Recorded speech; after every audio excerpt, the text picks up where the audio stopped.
When I was 27 years old, I left a very demanding job in management consulting for jobs that were even more demanding, teaching. I went to teach 7th grade math in the New York City public school. And like any teachers, I made quizzes and tests. I gave out homework assignment. When the work came back, I calculated grades. What struck me was that IQ was not the only difference between my best and my worst student.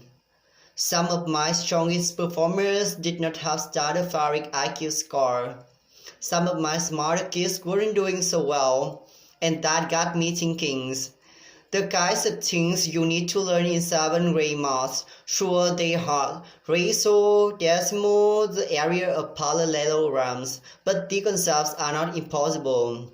And I was firmly convinced that every one of my students could learn the material if they work hard and long enough.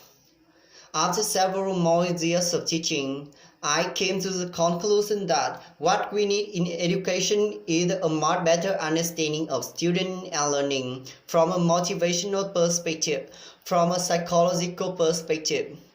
In education, the one thing we know how to measure the best is IQ.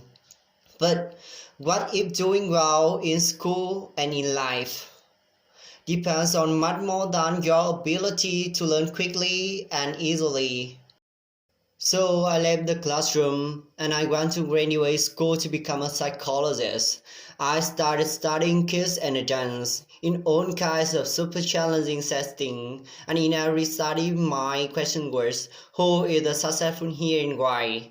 My research team and I went to West Point Military Academy. We tried to predict which cadets would stay in military training and which would drop out. We went to the National Spelling Bee and tried to predict which children would advance farthest in competition. We studied rookies teachers working in really tough neighborhoods, asking which teachers are still going to be here in teaching by the end of the school years, and of those who will be the most effective at improving learning outcomes for their students. We partnered with private companies, asking which of these chairperson is going to keep their jobs and who's going to earn the most money. In all those very different contexts, one characteristic emerged as a significant predictor of success, and it wasn't social intelligence, it wasn't good look, physical health, and it wasn't IQ. It was grit. Grit is the passion and perseverance for very long-term goals.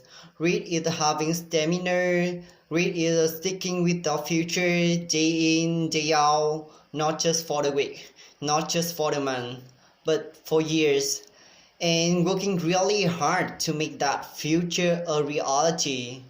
Read is a living life, life is a marathon, not a sprint. A few years ago, I started studying read in the Chicago public school. I asked thousands of high school juniors to take read questionnaires, and then waited around more than a year to see who would run away. Turns out that reader kids were significantly more likely to run away, even when I marked them on every characteristic I could measure. Things like family income, standard achievement test score, even how safe kids felt when they were at school. So, it's not just at West Point or the National Spelling Bee that read matter, is also in school, especially for kids at risk for dropping out. To me, the most shocking thing about read is how little we know, how little science knows about building it. Every day, parents and teachers ask me, how do I build read in kids? How do I do teach kids a solid work ethic? How do I keep them motivated for the long run? The best answer is, I don't know. What I do know is that talent doesn't make you ready. Our data show very clearly that there are many talented individuals who simply do not follow through on their commitments.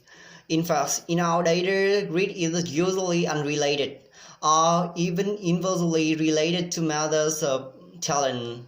So far, the best idea I ever heard about building grit in kids is something called role mindset. This is an idea developed at Stanford University by Karen Dake, and it is the belief that the ability to learn is not fixed, that it can change without effort. Dr. Dick has shown that when kids read and learn about the brain and how it changes and grows in response to challenge, they is much more likely to persevere when they fail because they don't believe that failure is a permanent condition. So, growth mindset is a great idea for building grit. But we need more.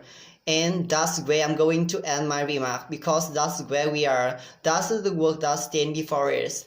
We need to take our best idea, our strongest intuitions, and we need to test them. We need to measure whether we've been successful, and we have been too willing to fail, to be wrong, to start over again with lesson learned. In other words, we need to be greedy about getting our kids greedier. Thank you.